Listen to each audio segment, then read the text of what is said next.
আমাদের মধ্যে উপস্থিত হয়েছেন নবনির্বাচিত বিধায়ক, খড়দা বিধানসভা থেকে তিনি নির্বাচিত হয়েছেন। আমার সঙ্গে তার অনেক দিনের পরিচয় এবং সব থেকে বড় যে বৈশিষ্ট্যটা ওনার মধ্যে আমি দেখেছি সেটা হচ্ছে ওনার অমায়িক ভাব। এমনি উনি প্রফেসর, কল্যাণী কৃষি বিশ্ববিদ্যালয়ের, এছাড়াও তিনি নবনির্বাচিত বিধায়ক এবং উনি আমাকেও নিয়ে গেছেন কৃষি বিশ্ববিদ্যালয়, মনে আছে, নিয়ে গেছেন। কিন্তু ওনার মধ্যে সব থেকে যে বৈশিষ্ট্যটা ফুটে ওঠে সেটা হচ্ছে উনি মাটির কাছাকাছি, ডাউন টু আর্থ যাকে বলে, সেটা ওনার মধ্যে আমি বরাবর দেখেছি। এবং আমার মনে হয় এটাই ওনার উন্নতির চাবিকাঠি, মনে হয় এটাই।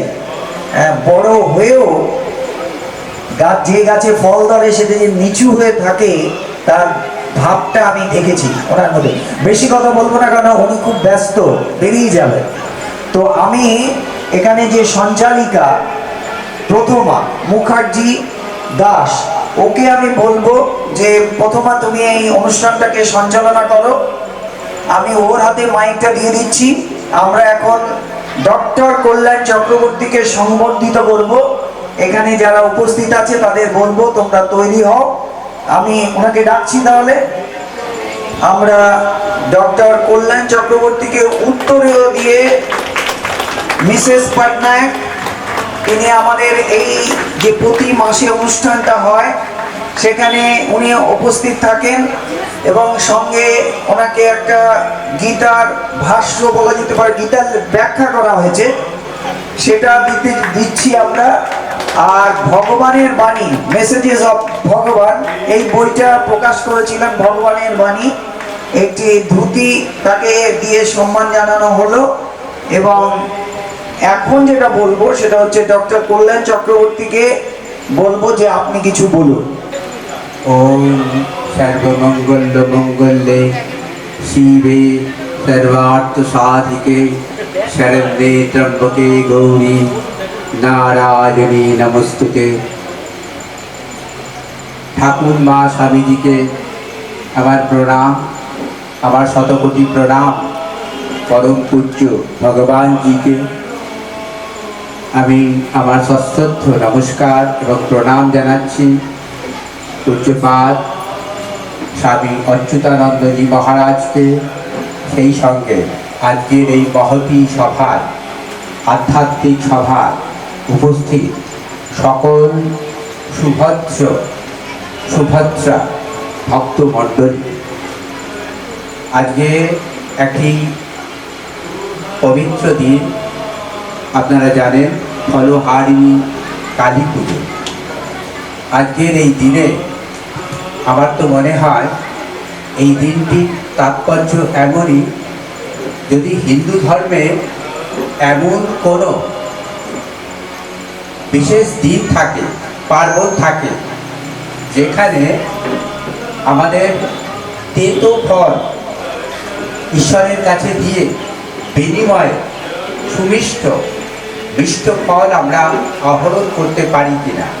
অর্থাৎ আমি বলতে চাইছি, আমাদের জীবনের যে জীবনচর্যার মধ্যে যে গ্লানি, যে অন্যায় অবিচার, যে পাপ বোধ, তার মধ্যে আমরা নিয়ত বিরাজ করি, তার মধ্যে থেকেও তা দেবতার কাছে কর্মফল রূপে সমর্পণ করে যদি এমন একটি দিন থাকতো যেখানে আমরা মোক্ষ ফল পেতে পারি, সেই দিনটি বোধহয় এই ফলহারিণী কালী পুজো। সকলের কাছে আমার সশ্রদ্ধ প্রণাম এবং নমস্কার। আমরা যাতে হিন্দু বাঙালি আমাদের ধর্ম সংস্কৃতি ঐতিহ্য নিয়ে বাঁচতে পারি, আমাদের হৃদয় বেত্তা নিয়ে যাতে বাঁচতে পারি, এবং যে যোগক্ষেম তা যাতে আমাদের হৃদয়ে সংরক্ষণ করে রাখতে পারি, এই প্রার্থনা জানিয়ে আজকের এই পবিত্র দিন সফল হোক। সকলে ভালো থাকুন, আনন্দে থাকুন, মঙ্গলে থাকুন, এইটুকু কথা বলে আমার বক্তব্যের বিরাম দিচ্ছি। খুব সুন্দর করে ডক্টর কল্যাণ চক্রবর্তী, কৃষি বিজ্ঞানী, তার অনেকগুলো পরিচয়, কৃষি বিজ্ঞানী, নবনির্বাচিত বিধায়ক, এবং সব থেকে বড় পরিচয় যেটা উনি ভগবানকে দেখেছেন। এটা আমার মনে ছিল না, সায়েন্স সিটিতে সম্ভবত তাকে দেখেছেন। এটা তার বিরাট প্রাপ্তি, তার জীবনের বিরাট প্রাপ্তি। সুতরাং আমরা প্রতি মাসে যে কাজটা করে থাকি সেটা আজকে একটু বড় করে করলাম।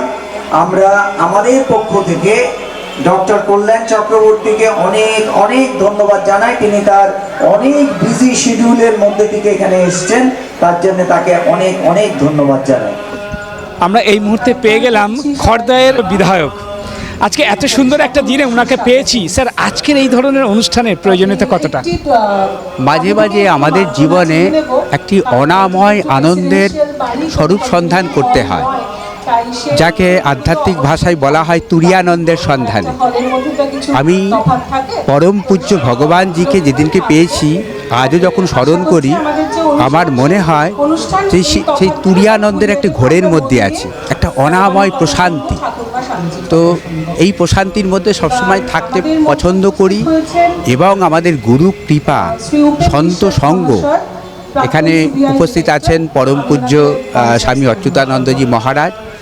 যখনই আমরা এই পার্থিব জগতের মানে পঙ্কিল জগতে যখন আমরা যাই, তখন তার বিপ্রতীপে একটা অদৃশ্য সুতোর মতো সাধু সন্তরা টেনে আনেন, উচ্চতর মার্গে টেনে আনেন। মহারাজকে সেরকম একটি জায়গাতেই রেখেছি, অন্যান্য সাধু সন্তকে সেই জায়গায় এসেছি। আজকের এই পবিত্র দিনে এই যে মহতী অনুষ্ঠানে আসতে পেরেছি, ঈশ্বর আমাকে এনেছেন, ভগবানজি আমাকে এনেছেন। আমি তাকে নতমস্তকে শ্রদ্ধা নমস্কার জানাই, শতকোটি প্রণাম জানাই। বিনোদনের একমাত্র চ্যানেল এসটিভি বাংলা। তাই আর দেরি না করে আপনি আপনার মোবাইলে জিও টিভি অ্যাপটি ডাউনলোড করে নিন আর দেখতে থাকুন বিভিন্ন স্বাদের অনুষ্ঠান। এসটিভি বাংলা আপনার সাথে আছে, পাশে আছে। নমস্কার। Dum Dum cantonment Euro kids pre school, যেটি এমনই এক স্কুল যেখানে একই ছাতার তলায় ছোট ছোট ছেলে মেয়েদের মজার ছলে ডেমনস্ট্রেশন দিয়ে পড়ানো হয়। আর শুধু পড়া নয়, সাথে রয়েছে মাইন্ড ফ্রেশের জন্য নানান অ্যাক্টিভিটিস। যোগা থেকে ডান্স, এছাড়া ডেইলি মেডিটেশন, আরও নানাবিধ অ্যাক্টিভিটিস। ছোট ছোট বেবিদের যত্ন ও ভালোবাসার আর এক সেকেন্ড হোম এই ইউরো কিডস প্রি স্কুল। অ্যাডমিশনের জন্য সত্ত্বর যোগাযোগ করুন 9088100789 এই নাম্বার।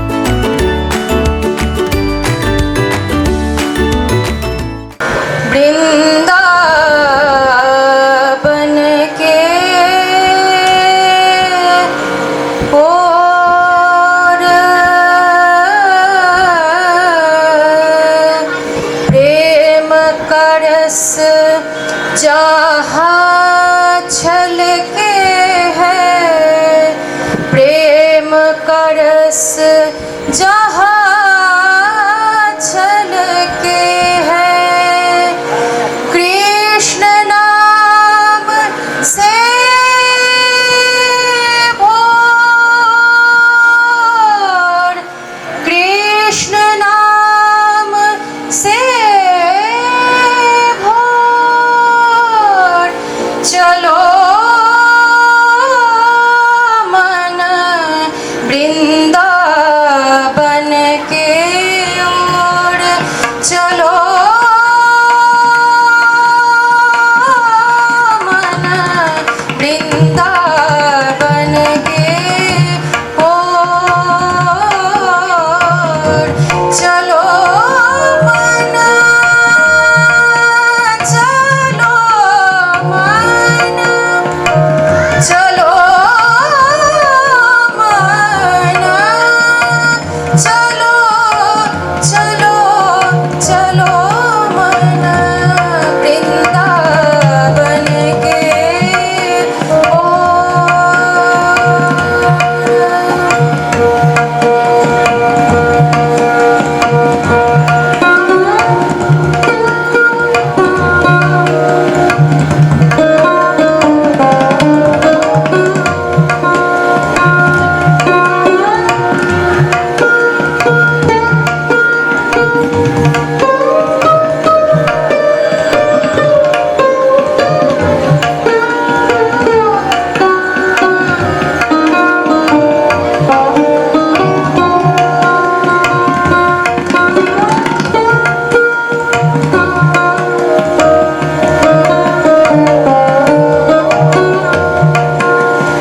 चलो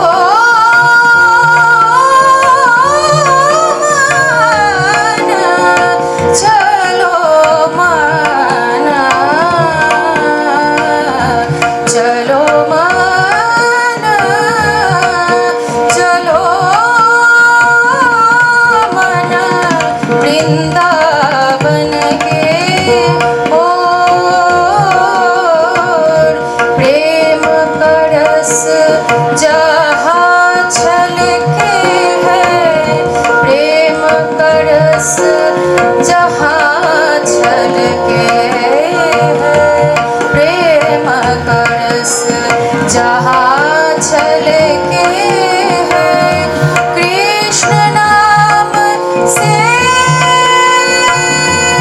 भोर, कृष्ण नाम से भोर, भोर भोर, कृष्ण नाम से भोर, चलो मन वृंदावन के ओर। আমরা আজ মহান দিনে পৌঁছে গেছি, যেখানে এক মহান ব্যক্তিত্বকে পেয়েছি। আপনারা জানেন আধ্যাত্মিক হিন্দু সমাজের আধ্যাত্মিকবাদ যেটা, সেটা যদি প্রত্যেকটা মানুষের মধ্যে না থাকে তাহলে তার মধ্যে চেতনা আসবে না। আর আপনারা জানেন যে আমরা স্যারকে পেয়ে গেছি, বিগত দিনে স্যারকে আমরা অনেক জায়গায় পেয়েছি। আর আজকের এই অনুষ্ঠানে এসে আপনার কেমন লাগছে? খুব ভালো লাগছে। যে প্রথম হচ্ছে যে স্বামীজি একটা বিশেষ অনুষ্ঠান, আমি সেটা বলেছি, ওনার সঙ্গে আমার পরিচয়, এবং উনি প্রতিবাদী মঞ্চের একজন সভ্য। সভ্যটা মানে নিজে নিজে যা যে প্রতিবাদ করবে নিজে নিজে করতে হবে, মানে 10 জন মানুষকে নিয়ে নয়। অতএব সেই জায়গায় এইরকম একটা অনুষ্ঠানে এসে আমার খুব ভালো লাগলো, এবং বিশেষ করে যারা সঙ্গীত পরিবেশন করলো চমৎকার সঙ্গীত, এত সুন্দর সঙ্গীত আজকাল খুব কম শোনা যায়। তো এই ধরনের অনুষ্ঠানের প্রয়োজনীয়তা কতটা? দেখুন, মানুষ আমরা বুঝতে পারি না যে কোনটা আমাদের প্রয়োজন, কোনটা আমাদের প্রয়োজন নয়, কিন্তু এমন একটা সময়ে আমরা বেশ 10-15 বছর গিয়েছি যে অন্ধকারে ছিলাম, সেই অন্ধকারকে এখন ভেঙে দেওয়া এই এরাই পায়। এখন कस्ते पुत्रः संसारोऽयमतीव विचित्रः कस्य त्वन्वा कूतः आयातः तत्त्वं चिन्तय यदीदं भ्रातः भज गोविन्दं भज गोविन्दं गोविन्दं भज मूढमते मा गुरु धन जन। আদি প্রস্তর যুগের মানবীর হৃদয় খরিত ভালোবাসায় সিঞ্চিত হয়ে সভ্যতর ইনকা, মিশরীয়, মহেঞ্জোদর, ব্যাবিলনীয় গরিমা ছুঁয়ে সাগরের ঢেউয়ে উথাল পাথাল হৃদয়ে লক্ষ নক্ষত্রের ভালোবাসায় ঋদ্ধ হয়ে চাঁদের ওপর অন্য কোনো চাঁদের হাতছানিতে নিজেকে ভাসিয়ে বেহুলা লক্ষিন্দরের ভেলায় করে আজ এই দেখো তোমাদের স্বভূমিতে গেঁথেছেন তিনি তার শিকড়। আমি তারই আশ্রিতা অনুসূয়া। তিনি ভগবান, এ যুগের ও সর্বকালের ভগবান। ভগবান? হ্যাঁ বিদিশা, ভগবান। কিন্তু তাকে ভগবান বলে ডাকেন কেন আপনি? কেন ডাকলাম? কারণ আমিও তো জীবন বিচ্যুত একজন নারী। জীবন যাদের করে দিয়েছে দুর্বল ও অক্ষম, প্রকৃতপক্ষে তারাই তো সবল। এই জোর তারা পেয়েছেন ভগবানের কাছ থেকে। তিনি এ যুগের যিশু। ঠিকই বলেছেন অনুসূয়া। আপনজন সর্বদা আপনজন হয়েই থেকে যান, ছাতার মতো আগলে রাখেন তার সন্তান সন্ততিদের। আমাদের ভগবানও ঠিক তাই। ভগবান নিজেই বলে গিয়েছেন, আমার চরিত্রের একটি বড় দিক হচ্ছে আমি আপোষহীন। আর সেই জায়গা থেকেই জন্ম দিলাম আমার এই বেদান্ত সোসাইটিকে, যারা মানুষকে প্রেম দেবে, কারণ প্রেমই বেদান্ত সোসাইটির মূল কথা। From that passion and will, I created my Vedanta society. This society will spread love for the people, because love is the only goal and objective of our Vedanta society. আচ্ছা, ভগবান কি জীবনে খুব কষ্ট পেয়েছেন? খুবই। ভগবানের মতো আর কেউ এ যুগে জন্মাবে না। বরিশালে জমিদার পরিবারে জন্মগ্রহণ করেও অকালে বাস্তুচ্যুত হয়ে কলকাতায় চলে আসা, পরবর্তীতে শুধুমাত্র দারিদ্র্যের কারণে লেখাপড়া সম্পূর্ণ করতে না পারা, এসব কোনো কিছু তার ব্যক্তিত্বকে থামাতে পারেনি। আনন্দলোকে মঙ্গলালোকে বিরাজ সত্য সুন্দর। আনন্দলোকে মঙ্গলালোকে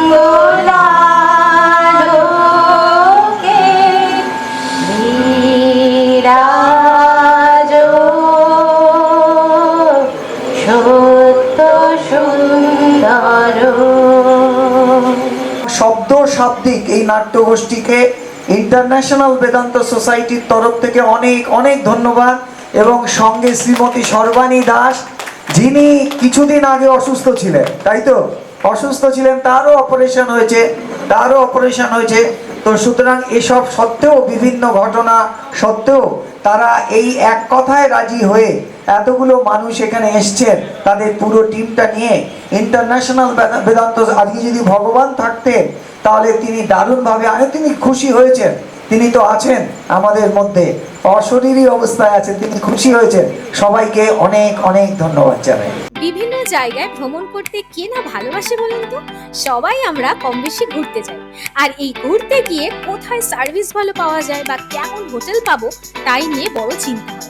এখন আর চিন্তা নেই, ভালোবাসার ভ্রমণ আপনাদের সেই সুযোগ করে দিচ্ছে। পুরুলিয়া থেকে ঘাটশিলা, মন্দারমণি থেকে শিটং, তেলি, লামাহাটা, এছাড়া বিভিন্ন জায়গায় ঘুরতে গেলে হোটেল বুকিং ও অল সার্ভিস আপনারা পাচ্ছেন। শুধু তাই নয়, এছাড়াও স্পেশাল বিদেশ ভ্রমণ করুন কম খরচায়, যেমন ব্যাংকক ও পাটায়া, দুবাই এবং বালি।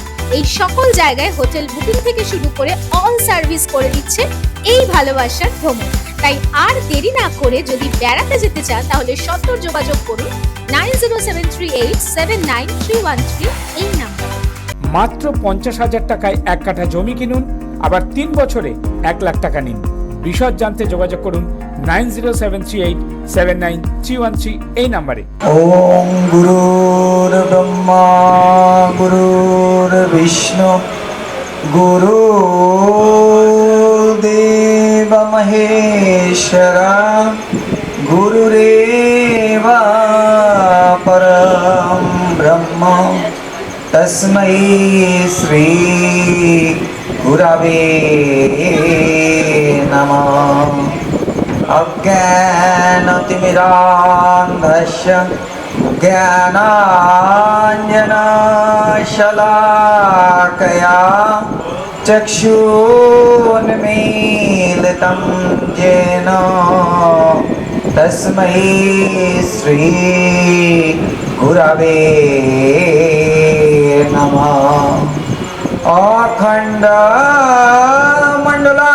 अखण्डमण्डलाकारं व्याप्तं येन चराचरं तत्पदं दर्शितं येन तस्मै श्री गुरवे नमः। मन्नाथ श्री जगन्नाथ मद्गुरु श्री जगद्गुरु ममात्मा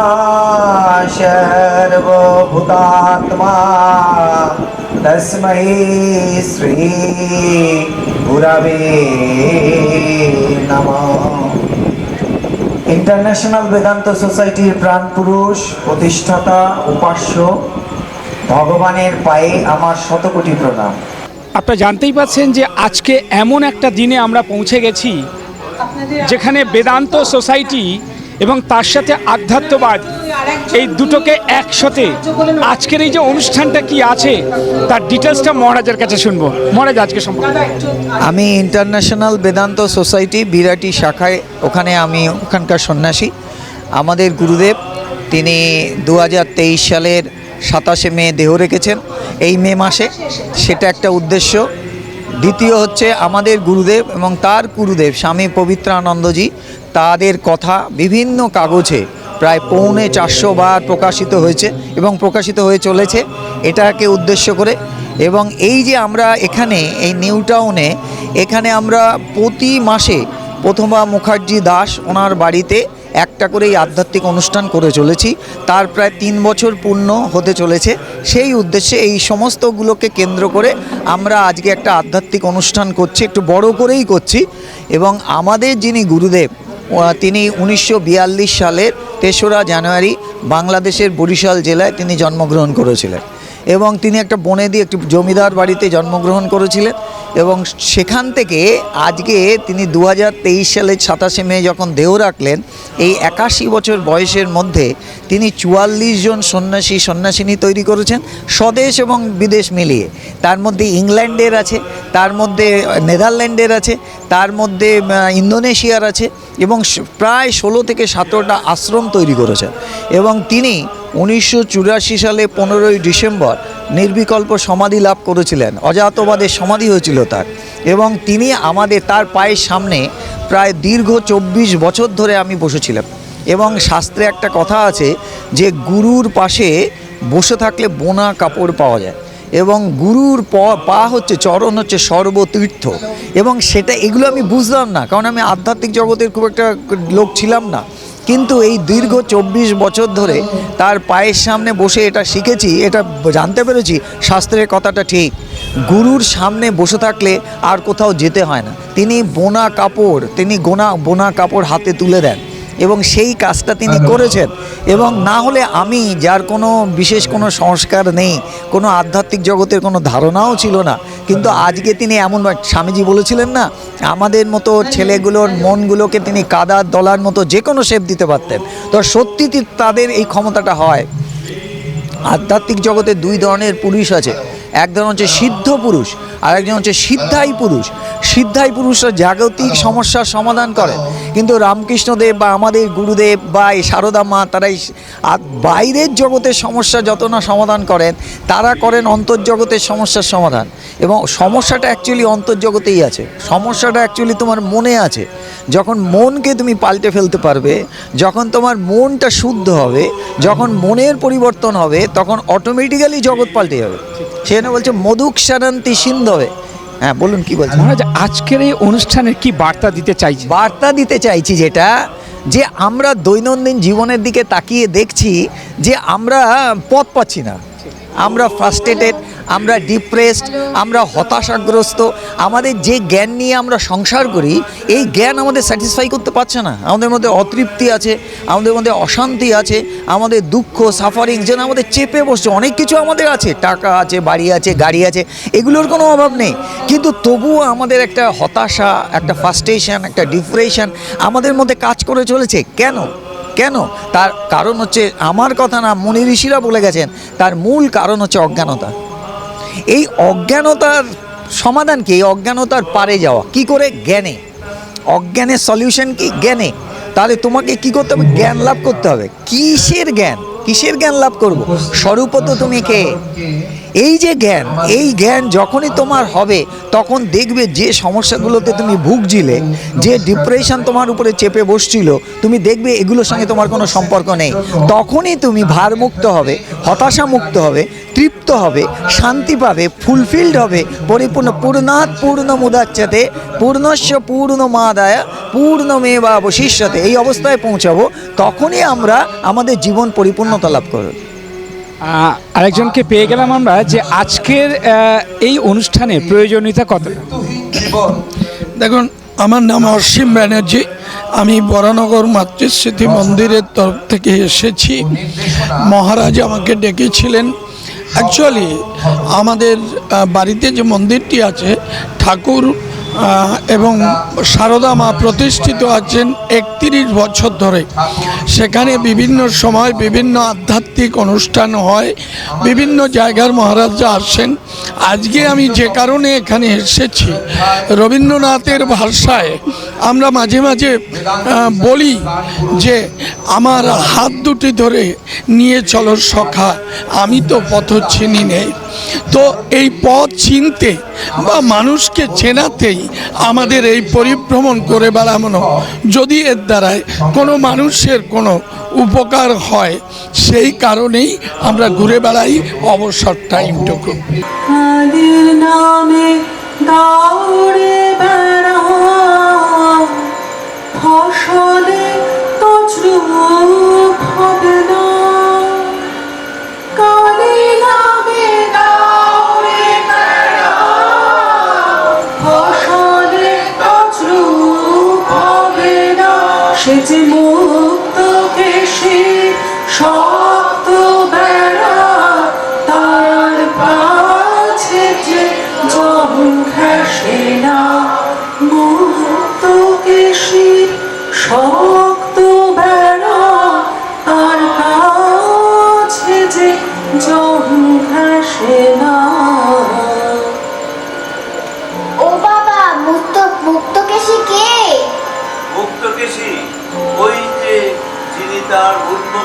নির্দেশ রাশির মায়া জালে সারা ব্রহ্মাণ্ডকে আবৃত করে রেখেছেন সেই মুক্ত পেশি কৃষ্ণকালী আদ্যাশক্তি মহামায়া আমাদের মা কালী।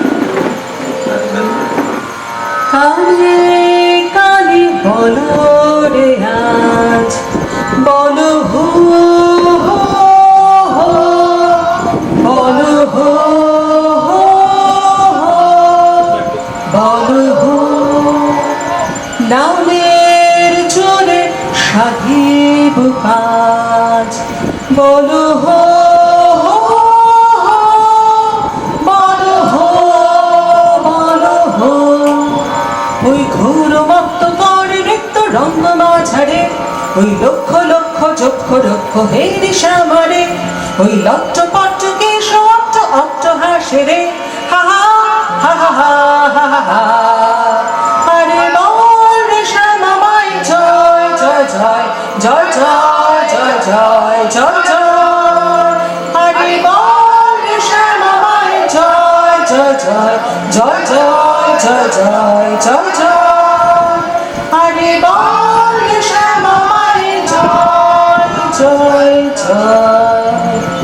আরে বল রে শ্যামা মায়ের জয়। কৃপাং কুরু মহাদেবী সুতেষু প্রণতেষু চ চরণাশ্রয় দানেন কৃপাং ময়ি নমস্তুতে। লজ্জাবটাবৃতে নিত্যং শারদে কেন দায়িকে, পাপেভ্যো ন সদা রক্ষ কৃপাময়ি নমস্তুতে।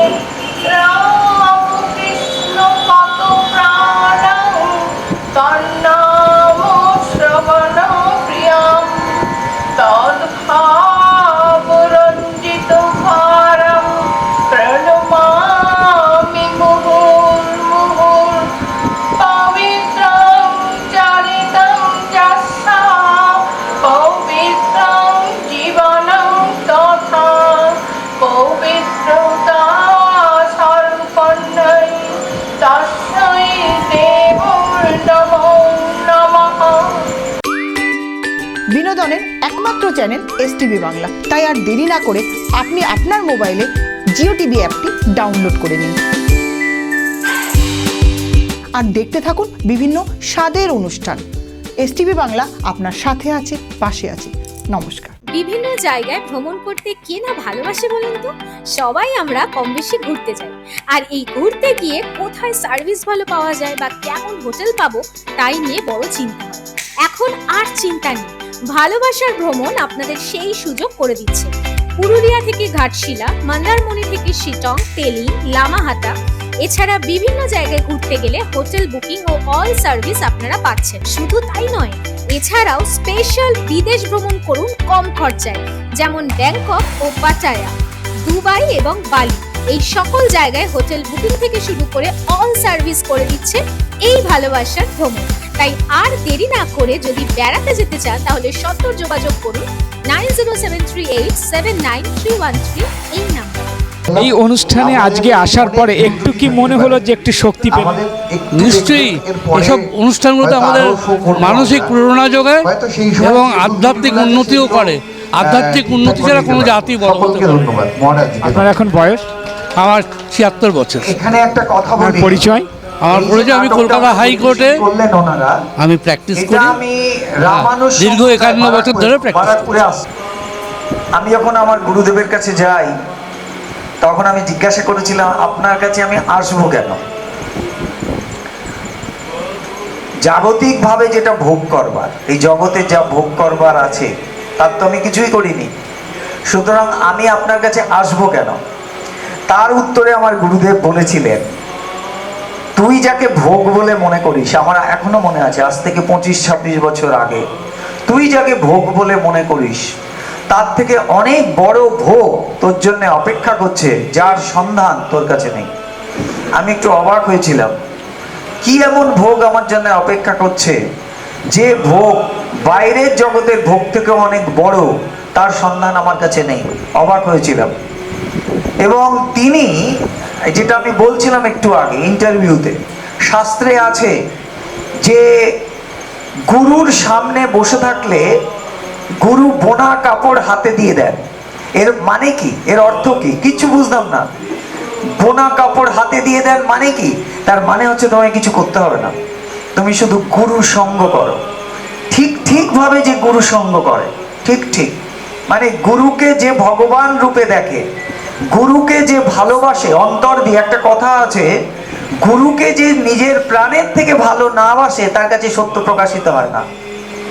সম্ভবত এটা লোকনাথ ব্রহ্মচারীর কথা, এবং সেটা ভগবানই আমাকে একদিন দেখিয়েছিলেন লোকনাথ ব্রহ্মচারীর আশ্রমে। যে লোকে লোকনাথ ব্রহ্মচারী সর্বাধিক প্রচলিত যে বাণীটার দিকে আঙ্গুল দেখান, সেটা হচ্ছে জলে রণে বনে জলে জঙ্গলে যেখানেই বিপদে পড়বে সেখানেই তুমি আমার স্মরণ করো, আমি তোমাকে রক্ষা করিব। ভগবানের ধারের কাছেও গেলেন না, ধারের কাছেও গেলেন না।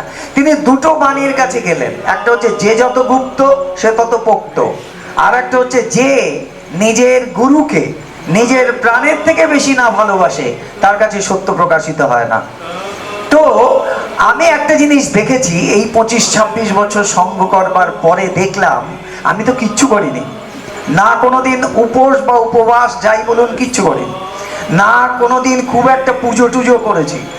এক কথায় আধ্যাত্মিক জগতের যে সোপান, যেটা পরপর করে যেতে হয়, তার বিশেষ কিছু আমি করিনি। কিন্তু যে কাজটি আমি করেছি নিষ্ঠা সহকারে, সেটা হচ্ছে আমি আমার গুরুর পায়ের সামনে 24-25 বছর ধরে লাগাতার বসেছিলাম, এবং যেটা করেছি যখনই সুযোগ পেতাম তার পা টিপতাম। হ্যাঁ, একবার রামকৃষ্ণদেব রাখাল মহারাজকে বলছেন, ওরে রাখাল তুই আমার পা টেপ। রাখাল মহারাজ তার পা টিপতে চাইছেন না, বলছে এগুলো আবার কি? এই তো কথা হচ্ছিল ভালো, আবার এই পা টেপা টিপি এগুলো কি? তো বলছে আরে টেপ, সাধুর পা সেবা করলে খুব তাড়াতাড়ি ফল পাওয়া যায়। তো রাখাল যেভাবেই হোক ঠাকুরের পা টিপতে শুরু করেছেন।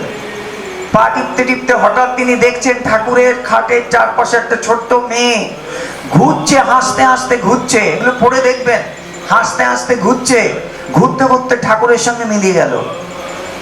তারপরেই ঠাকুর হেসে বলছেন, দেখলি তো সাধু সঙ্গ করলে কি হয়, সঙ্গে সঙ্গে ফল পাওয়া যায়। তো আমি এই কাজটা করেছিলাম, বিশ্বাস করেছিলাম যে শাস্ত্র যেটা বলেছে যে গুরুর পা সর্বতীর্থ। আমরা এই যে ঘুরে ঘুরে বেড়াই না, এখান থেকে ওখানে ওখান থেকে ওখানে তীর্থে ঘুরছি না, শুধু গুরুর পায়ের সামনে বসে থাকুন। এখন আমি বলছি যে আমি বলতাম এসবে সঙ্গ করবে না, এদের ধারের কাছে যাবে না, এগুলো ঠিক না। একটু আগে আমি বলছিলাম জগতে দুই ধরনের আধ্যাত্মিক পুরুষ আছে, একজন হচ্ছে সিদ্ধাই পুরুষ, একজন সিদ্ধ পুরুষ। সিদ্ধাই পুরুষ প্রচন্ড পপুলার হন, প্রচন্ড জনপ্রিয় হন। তারা কি করেন, জাগতিকভাবে সমস্যার সমাধান করেন, মামলা ঠিক করে দেন, বিয়ে দিয়ে দেন, চাকরি করিয়ে দেন, এগুলো করেন। তারা আধ্যাত্মিক শক্তি, ভগবানের শক্তিকে অন্যদিকে চালিত করেন।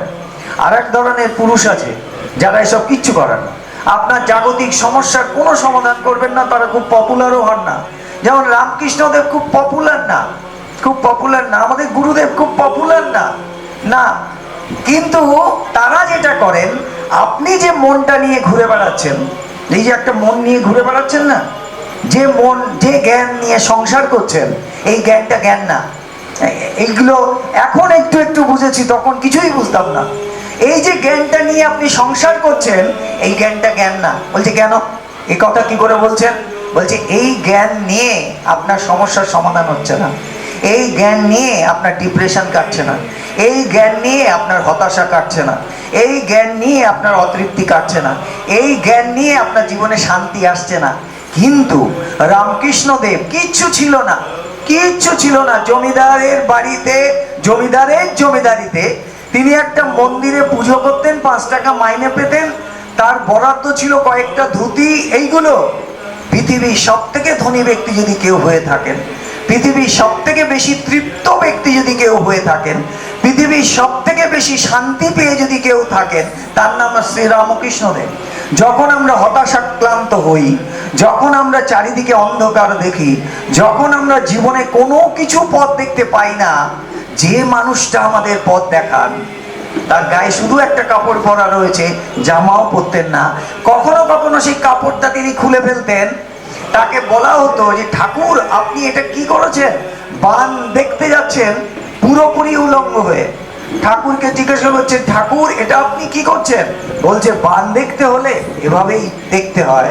সেই ঠাকুরের পায়ে আমরা মাথাটা দিই কেন? যখন আমরা কোনো কুল কিনারা পাই না, যখন আমরা জীবনের কোনো পথ হারিয়ে ফেলি, তখন আমরা ঠাকুর, আমরা মা, আমরা স্বামীজি, আমাদের গুরুদেব, আমাদের গুরুদেবের কাছে আমরা এখানে মারামারি করছি নানা সম্প্রদায় নানা কমিউনিটি নিয়ে। আমাদের গুরুদেবের কাছে খ্রিস্টান আসতেন, আমাদের গুরুদেবের কাছে মুসলিম আসতেন, আমাদের ভগবানের কাছে মুসলমানরা দীক্ষা নিয়েছেন, তারা এই চর্চা করছেন। আজকে আমাদের একজন সন্ন্যাসিনী, নাম তার মনিতা নীলম ছিল, যখন তিনি ব্রহ্মচর্য নিলেন তার নাম হয়ে গেল মীরামা। এখন তিনি সন্ন্যাস নিয়েছেন, তার নাম হচ্ছে শ্রদ্ধা প্রাণা মাতা। তিনি মুসলিম সমাজের মধ্যে, ইন্দোনেশিয়ায় যে একবার দেখবেন, মুসলিম সমাজের মধ্যে ক্রমাগত এই কৃষ্ণ নাম, এই বেদান্তের কথা বলে চলেছেন। আর আমরা এখানে মারামারি হচ্ছে, বলে চলেছেন। কি করে করেছেন? এই মানুষটি করে গেছেন। আমাদের মতো 44 জন ছেলে মেয়েকে, যারা এই যুগের আমরা স্মার্টফোন নিয়ে ঘুরি, হ্যাঁ, এই যুগে আমরা বিজ্ঞান নিয়ে পড়াশোনা করেছি, এই যুগে আমাদের মতো ছেলে মেয়েগুলোর মনকে, যেটা স্বামীজি বলেছিলেন, রামকৃষ্ণদেব আমাদের মতো ছেলেগুলোর মনকে কাদার দলার মতো যে কোনো শেপ দিতে পারতেন। আর তিনি, আমি রামকৃষ্ণদেবকে দেখিনি, আমি সারদা মাকে দেখিনি, আমি স্বামী বিবেকানন্দকে দেখিনি, আমি ওনাকে দেখেছি। হ্যাঁ, তার পায়ের সামনে যখন বসতাম না, তখন মনে হতো ভেতরটা যেন ঠান্ডা হয়ে যাচ্ছে। জ্বলন্ত আগুনের উপরে জল ঢাললে যে হয়, সত্যি বলছি, মায়েরই বলছি, বানিয়ে কথা বলছি না, আমার একটু এসব সম্পর্কে কোনো ধারণা ছিল না, একটুও ধারণা ছিল না। কিন্তু যখন তিনি ঘরের মধ্যে বসে বলতেন এই আয়, মনটা ভরে যেত, বস, মনটা ভরে যেত। যে কোথায় মনে হতো কতক্ষণে তার পায়ের সামনে যেয়ে ছুটে যেয়ে বসবো। হ্যাঁ, বিকেলবেলা 4:30 হলে ছুটে যেতাম তার কাছে, তার কথা শুনবার জন্যে। তিনি তার আগে এসে বসে থাকতেন, আবার তিনি ঘরে ঢুকে যেতেন। কিছুক্ষণ কথা বলার পরে 2 ঘন্টা, কখনো 3 ঘন্টা সোফায় বসে থাকতাম, কখন তিনি আরেকবার বসবেন। আমরা ভাবি না যে ছেলে মেয়ের প্রেম হয়, একটা ছেলে যখন একটা মেয়ের প্রেমে পড়ে যায়, একটা মেয়ে যখন একটা ছেলের প্রেমে পড়ে যায়, তখন ছেলেটা শুধু মেয়েটার কথা ভাবে, মেয়েটা শুধু ছেলেটার কথা ভাবে। আপনারা শুধু প্রেম বলতে এটা জানেন। আর উনিও একজন পুরুষ ছিলেন, উনি মহাপুরুষ। হ্যাঁ, অ্যাকচুয়ালি আমরা সবাই নারী, সেসব কথার মধ্যে আমি যাচ্ছি না। বা জাগতিকভাবে তিনি পুরুষ, আমরাও তো ছেলেই, কিন্তু তার প্রেমে পড়ে গেছিলাম কি করে? যেমন স্বামী বিবেকানন্দ রামকৃষ্ণদেবের প্রেমে পড়ে গেলেন। স্বামী বিবেকানন্দ রামকৃষ্ণদেবকে মানতেন না, জাগতিকভাবে মানতেন না, বলতেন তোমার কথা কি শুনবো, তুমি আবার আমাকে কি শেখাবে, ওসব আমি জানি। ঠাকুর বলতেন তাহলে তো ভালোই হলো, তোকে কম বোঝাতে হবে, তা তুই যদি আমাকে মানিস না তাহলে এখানে আসিস কেন? ছোট্ট একটা কথা বলেছিলেন বিবেকানন্দ, তোমাকে ভালোবাসি তাই। ঠাকুরের চোখ দিয়ে জল পড়ে গেছিল। তো এখানেও ঠিক একই কথা। আধ্যাত্মিকতা সম্পর্কে কিছুই জানতাম না, কিন্তু একটা জিনিস করেছিলাম, তাকে ভালোবেসে ফেলেছিলাম। আজও তাকে ভালোবাসি। আজকে এখানকার কথা আমাকে বলতেই হবে। এই যে মহিলারা এবং তার মধ্যে কিছু পুরুষও আছেন, তাদের কথা আমাকে বলতেই হবে। আজকে প্রথমা কিছু নাম করছি, বাকি আমরা একটা কথা বলে নিই, এখানে যে অনুষ্ঠানটা হলো তার মধ্যে যদি কোনো ত্রুটি বিচ্যুতি হয়ে থাকে, কারণ আমরা প্রথম এখানে কোনো বড় অনুষ্ঠান করলাম, আপনারা আমাদের ত্রুটি বিচ্যুতিগুলোকে ক্ষমা করবেন, আপনারা সেভাবে নেবেন না, কারণ আমরা এখানে প্রথম অনুষ্ঠান করলাম। যে যাদের নাম আমাকে করতেই হবে, যে বাড়িতে আজকে একদিন কেউ তার বাড়িতে এই অনুষ্ঠান করতে চায় না, বলবে নষ্ট হয়ে গেল, মানে অন্য চর্চা যা খুশি করো তাতে ঠিক আছে, কিন্তু যদি তুমি ধ্যান করো, যদি তুমি আধ্যাত্মিক চর্চা করো, তাহলে তুমি নষ্ট হয়ে যাবে। আজকে এখানে দাঁড়িয়ে আছে প্রথমা মুখার্জি দাস, আজকে এখানে বসে আছে পৃথা মুখার্জি গেহলট, আমি ঠিক বলছি তো? মুখার্জি গেহলট আজকে বসে আছে এখানে, কি নাম যেন তোমার?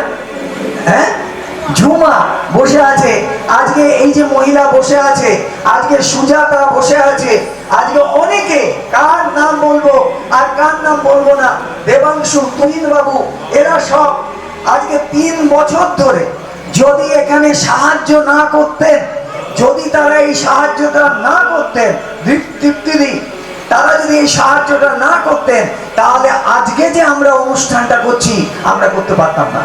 তো সবাইকে অকুণ্ঠ ধন্যবাদ জানিয়ে, আমি আমার গুরুদেবের পায়ে শতকোটি প্রণাম জানিয়ে, আমার গুরুমাকে শতকোটি প্রণাম জানিয়ে আমি আমার বক্তব্য শেষ করছি। জয় ভগবান। নিবেদন করছে এসটিভি বাংলা, সঠিক কথা সহজে বলা।